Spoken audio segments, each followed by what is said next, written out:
Buenos días, bienvenidos a este tiempo devocional, Tu Palabra para Encontrar el Camino. Hoy es 2 de octubre del 2025. Vamos a continuar con la lectura de la Biblia en un año con el Evangelio de San Mateo, capítulo 24, 13 al 31. Mateo 24, 13 al 31.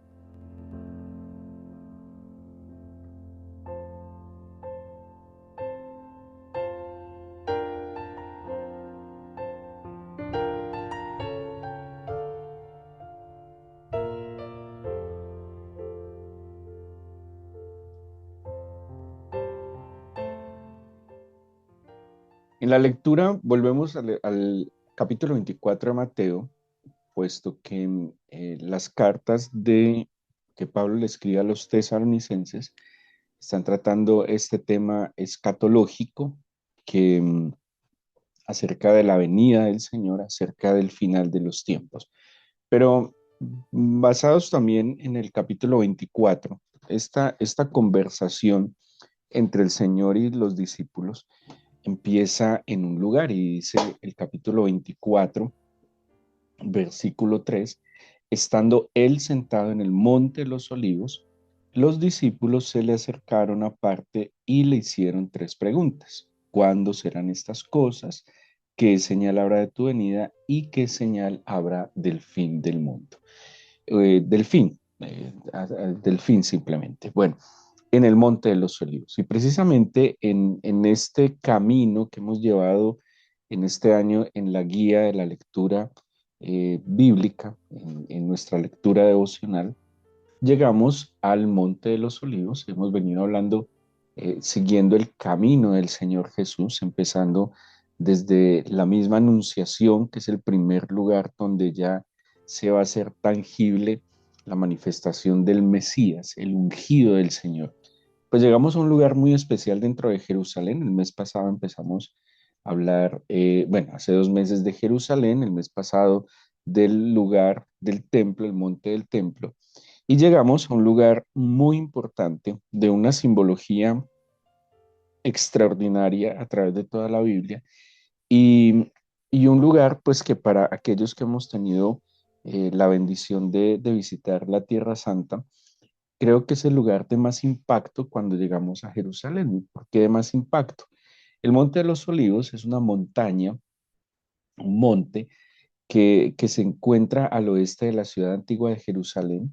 Está a una altura de unos 850 metros, casi a la altura que está la ciudad de Jerusalén, y es una barrera natural entre el desierto de Judea y la ciudad de Jerusalén. ¿Sí? O sea, entre Jerusalén y el desierto de Judea se levanta el Monte de los Olivos. Así que así generalmente es el camino en la peregrinación, cuando ascendemos desde el desierto de Judea, cuando generalmente venimos del Mar Muerto, la más profunda depresión de la Tierra, menos 400 metros bajo el nivel del mar, ascendemos hasta los 850 metros del Monte de los Olivos para encontrarnos con una imagen impactante que es nada más y nada menos que la santa ciudad de Jerusalén. Como les decía, esa, esa, ese impacto visual, y no solo visual, sino en verdad es un impacto espiritual muy fuerte de, como dice la escritura, ver con sus propios ojos lo que tanto hemos escuchado. ¿Sí? Generalmente a la hora que se llegue a Jerusalén en la mañana, por ejemplo, en la mañana encontraríamos un sol resplandeciente que golpea las murallas de Jerusalén, dándole un tono muy particular. Si llegáramos al atardecer, la vista también sería extraordinaria. Ahí se notarían unos tonos como de oro, de ahí viene aquella expresión de que Jerusalén es la ciudad de oro. Y si llegáramos en la noche, pues las luces de la noche también hacen ver esta ciudad de manera bellísima.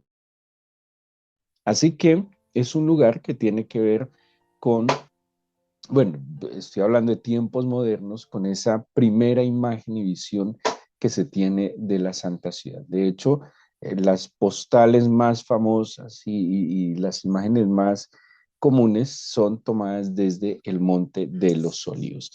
Este lugar entonces recibe su nombre por que desde la antigüedad se cultivan cantidades de olivares.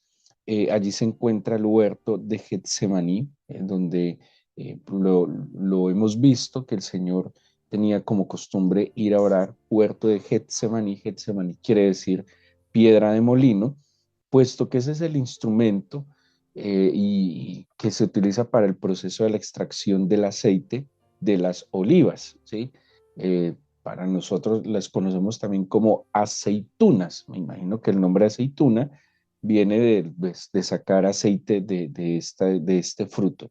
Allí entonces está el huerto de Getsemaní, de nuevo quiere decir la piedra de molino, eh, porque la extracción del aceite de la oliva se da a través de la presión, ¿sí? Presionando las olivas.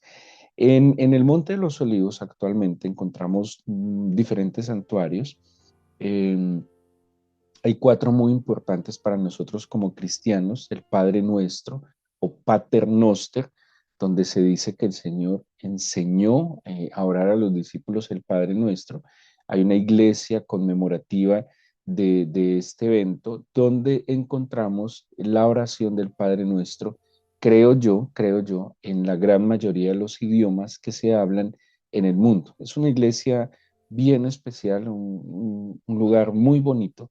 Está también la iglesia o la capilla de la Ascensión, donde incluso hay una piedra y algunos dicen que ahí se ve la huella del Señor antes de ascender a los cielos. Eso también está en la cima del Monte de los Olivos.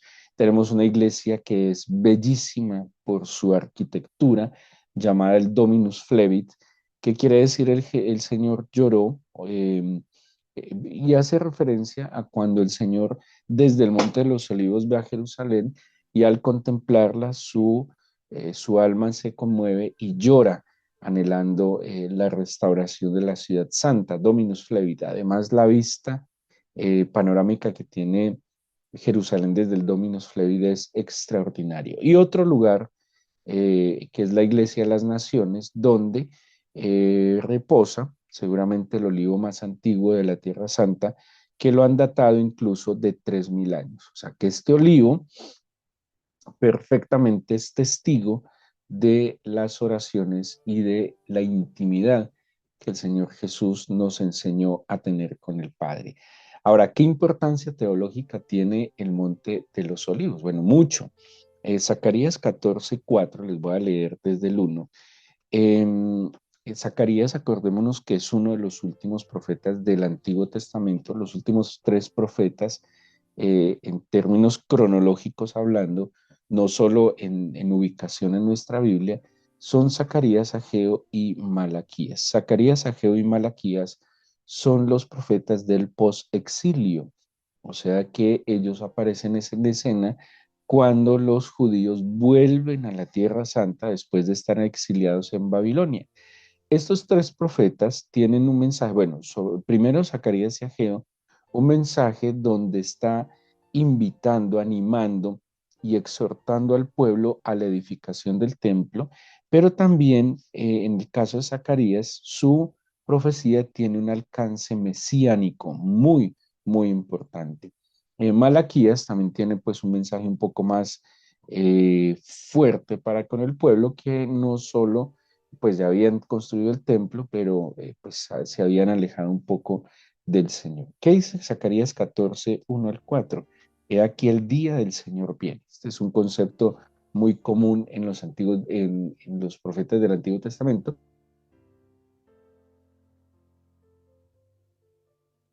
Y dice entonces, he aquí el día del Señor viene, y en medio de ti serán repartidos tus despojos, porque yo reuniré a todas las naciones para combatir contra Jerusalén, y la ciudad será tomada y serán saqueadas las casas y violadas las mujeres, y la mitad de la ciudad irá en cautiverio, mas el resto del pueblo no será cortado de la ciudad. Por eso, cuando yo leo estas cosas de la profecía, esto que pasa, que a la gente le dé por odiar a Israel, que digan que Israel es un genocida, bueno, todo el cuento que, toda la retórica que tenemos, eso hace parte también de lo que el Señor ha permitido y permitirá con su pueblo. Mira, aquí dice que todas las naciones estarán contra él.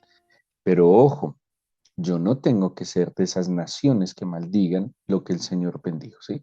Que lo maldigan los que quieran ser ignorantes o los ignorantes que caigan en el juego de este plan que está como castigo, digámoslo así, al pueblo de Israel, pero pues en eso no tengo que caer yo. Dice entonces el 3: después saldrá el Señor y peleará con aquellas naciones como peleó en el día de la batalla. Entonces miren que aunque sea permitido por el Señor que estos pueblos se levanten en contra de su pueblo, ¿sabe qué va a pasar? El Señor en su momento se levantará en contra de estas naciones. ¿Sí? Por eso aquel que maldiga lo que el Señor bendice, terminará acarreando sobre sí mismo su propia maldición, porque el Señor en su momento defenderá y librará la causa de, así le duela a muchos, de su pueblo, el que le eligió soberanamente, como lo eligió a usted y me eligió a mí, para que, como dice la carta de Pedro, su sangre fuese rociada sobre nosotros y su espíritu fuese derramado sobre nosotros. ¿Por qué nos eligió? Por su bendita gracia.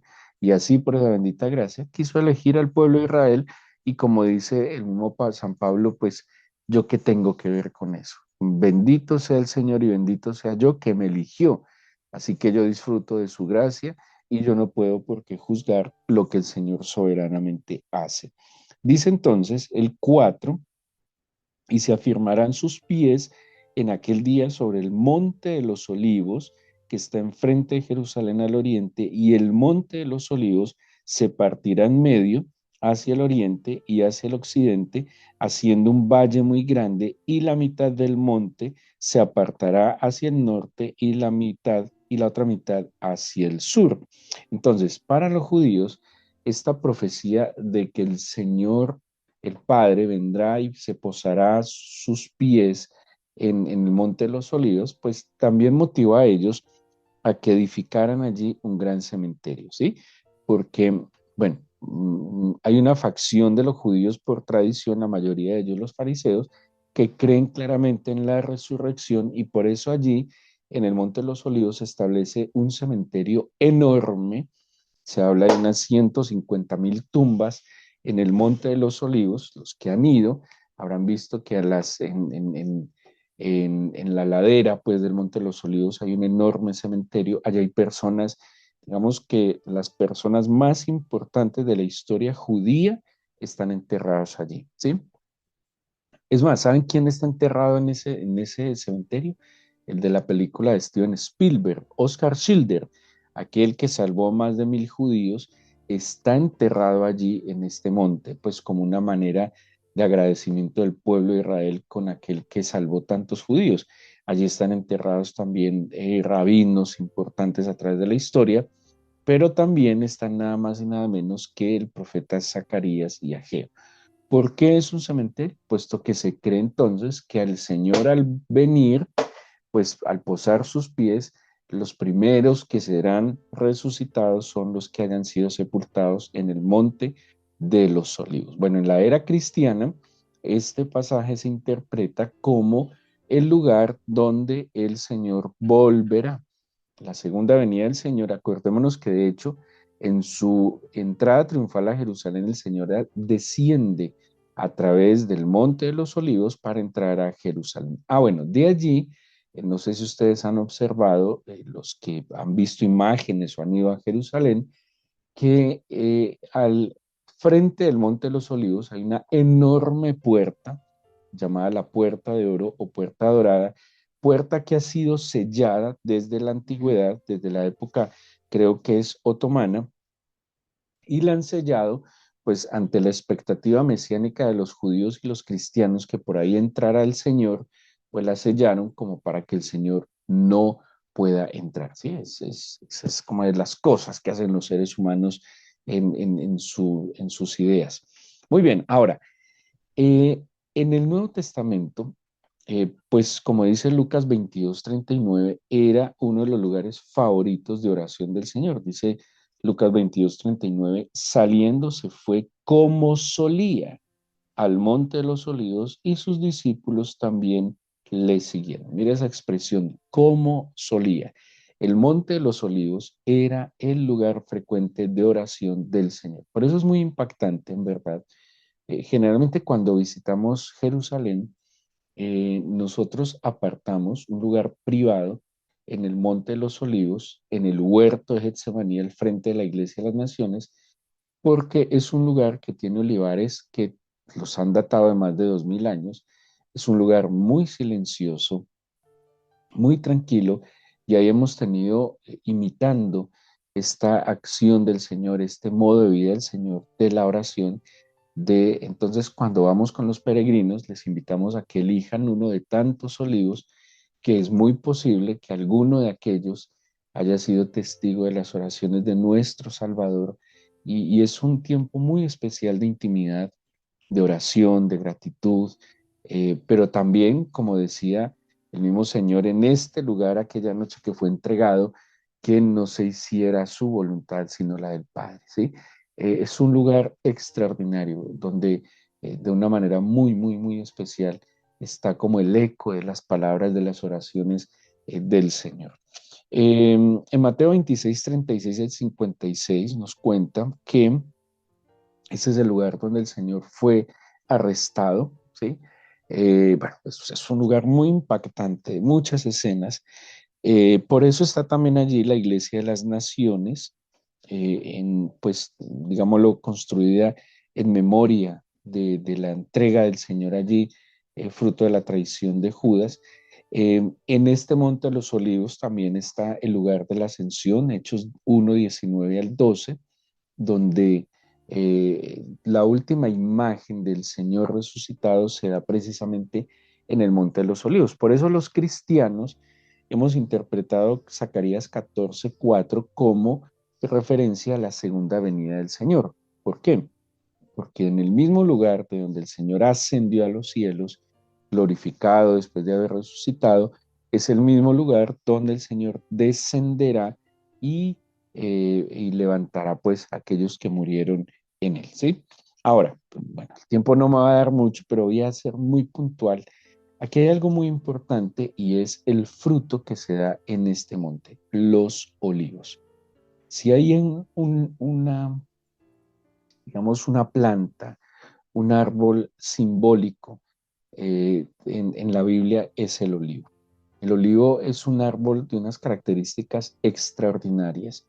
Creo que ustedes deben saber las propiedades que tiene la oliva, que es el fruto, y el aceite que se extrae de la oliva para el cuerpo humano. ¿Sí? Tiene muchísimos beneficios, por eso hace parte de lo que recomiendan como la dieta mediterránea, que es una dieta muy saludable, porque el olivo tiene unas características, unas particularidades de altos beneficios para la salud. El árbol de olivo es un árbol de crecimiento lento, pero es un árbol tan longevo que, como les decía, han dicho incluso que ese árbol que está en la Iglesia de las Naciones data de 3000 años. ¿Se imaginan un árbol de 3000 años? Y es que el árbol de olivo tiene una capacidad de regeneración extraordinaria, que incluso a pesar de sufrir daños puede volver a dar fruto. Imagínense que el huerto y el Monte de los Olivos en algún momento fue un basurero, ¿sí? Cuando llega la época musulmana, tratando como de borrar todo lo que tuviera que ver con la fe cristiana, sobre todo en esa época, y la fe judía, pues trataron de hacer del Monte de los Olivos, del huerto de Getsemaní, un basurero. Durante muchos años tiraron escombro, lo incendiaron, bueno, incluso una destrucción de tumbas impresionante. Pero a pesar de eso, los olivos sobrevivieron, se regeneraron y volvieron a dar frutos. Bueno, sobre el olivo hay unas enseñanzas bíblicas sorprendentes, extraordinarias, lo que tiene que ver también con esa perseverancia y esa capacidad en el poder del Señor de volverse a levantar, ¿sí? Que no importa las veces que encontremos oposición, dificultad, adversidad, el olivo es el claro ejemplo de volverse a levantar, de poder volver a empezar, de no quedarse arrastrado, sino de que de la mano del Señor como dice la Biblia, si el justo cayere será levantado. El fruto, como les decía, del olivo tiene innumerables usos y beneficios. Por ejemplo, usos santos, sagrados, tiene que ver con la unción, ungir. Por eso el Señor es el Mesías, el ungido, y tiene que ver con el aceite extraído de las olivas, ¿sí? Por eso la primera presión o el aceite que sale la primera presión era el utilizado para la unción y los eh, usos sagrados como la iluminación del templo, ¿sí? El santo aceite de la unción que iluminaba el templo, el que usaban en la menorá. También se utiliza y tiene un uso, y ya les dije, un beneficio extraordinario para la alimentación. No en vano en la Biblia mencionan el aceite para la sanidad. También tenía funciones en la medicina. Acordémonos que la medicina antigua pues se basaba muchísimo en elementos naturales, tiene muchísima lógica además, y el aceite era uno de los elementos principales para usar en la sanidad. Era utilizado en la industria y entendamos industria de la época como para la iluminación, ¿sí? Y para otros usos que pues servían el aceite, incluso para temas de crianza de animales era utilizado también el aceite. Obviamente los diferentes residuos del aceite, ¿sí? Pues cada proceso iba dejando unos residuos y esos residuos iban teniendo unos usos. Y también era muy utilizado para la cosmética, ungüentos, perfumes, incluso como bases de maquillaje, eran utilizados. Estoy hablando de la época antigua. Hoy en día el olivo también tiene usos extraordinarios. ¿Sí? Cuando hablo de cosmética, literalmente hay cremas, hay ungüentos, bueno, muchas cosas basados en lo que sale de la oliva. El olivo es símbolo de la presencia y el poder del Espíritu Santo.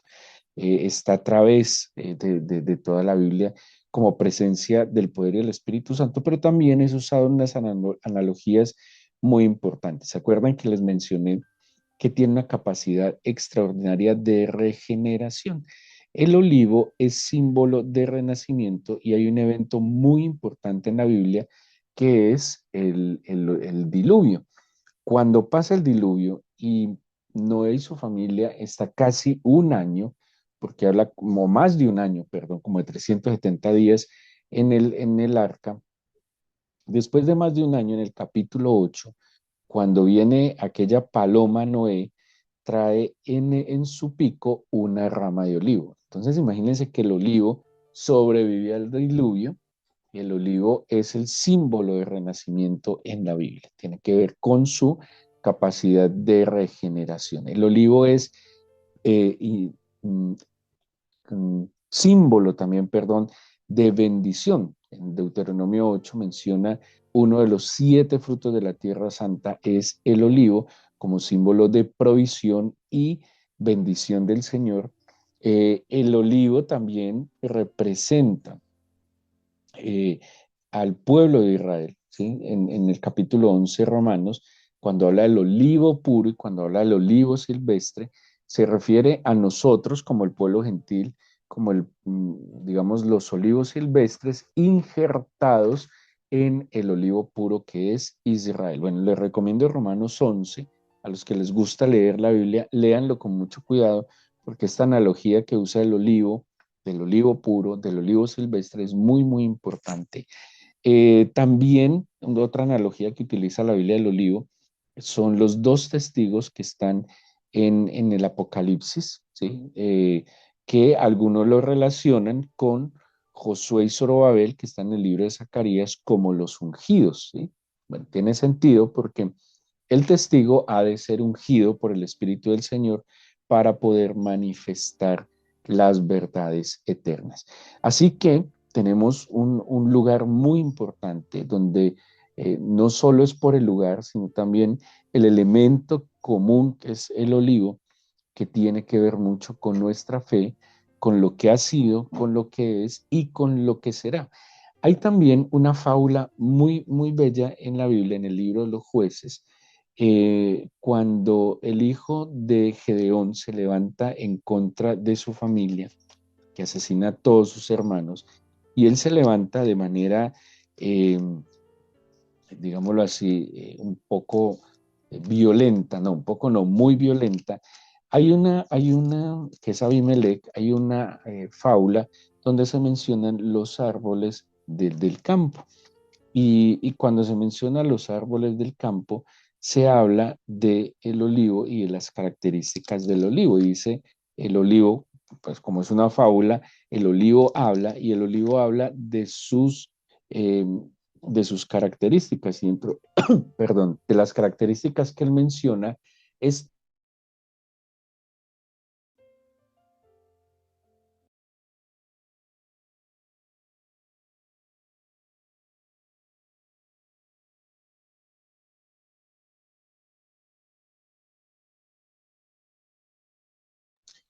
Y dentro de las características que menciona el mismo libro, habla de la función de servir a Dios en los usos santos que le mencioné, pero también el servir a los hombres en lo que tiene que ver principalmente con la alimentación. Así que tenemos un lugar muy importante, un lugar que significa, entre tantas cosas que les mencioné, la comunión que tenía el Señor con el Padre, el llamado que nosotros tenemos para que ese símbolo de la luz, que es el aceite de la unción, esa unción que también implica brillo, protección, esa unción que implica como esa alineación de nuestro corazón al corazón del Señor. Así que durante este mes en nuestros cultos, en nuestros diferentes encuentros, vamos a estar explorando un poco sobre este lugar y vamos a encontrar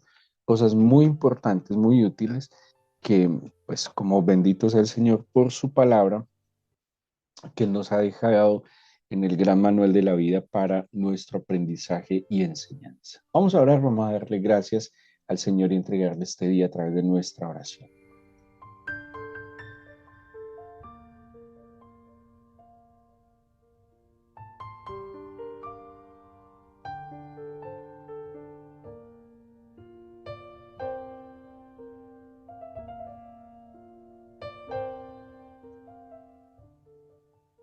Bueno, Padre Santo, quiero darte gracias, entregarte este nuevo día, pedirte que tu Espíritu esté con nosotros, que tus palabras, que tus instrucciones, tus enseñanzas, pero también tus órdenes, Señor, las acatemos con toda humildad y sabiduría y con la disposición de actuar en consecuencia a tus palabras. Te pido que tomes nuestra mente y nuestro corazón y que tu misma palabra nos dé la, la paz, la estabilidad, la tranquilidad y la confianza para este nuevo día. Señor, ayer ya pasó, ayer te necesité y fuiste provisión para mí, pero en este nuevo día te necesito una vez más, que estés conmigo, que me fortalezcas, que me des dirección, pero sobre todas las cosas, que mi corazón te tenga como prioridad. Padre, trae esa paz que sobrepasa el entendimiento.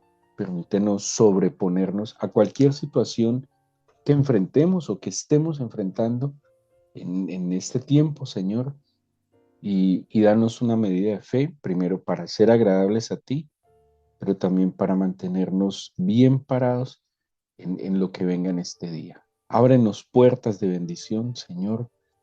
Por favor, yo te pido que esos obstáculos que el enemigo ha puesto, pues tú con tu poder también te levantes a favor de tu pueblo y derribes esos obstáculos, Señor, y nos abras ese camino, aún en medio del desierto, en medio del sequedal, ábrenos ese camino, Señor, y déjanos ver eh, tu poder, tu gloria y tu majestad.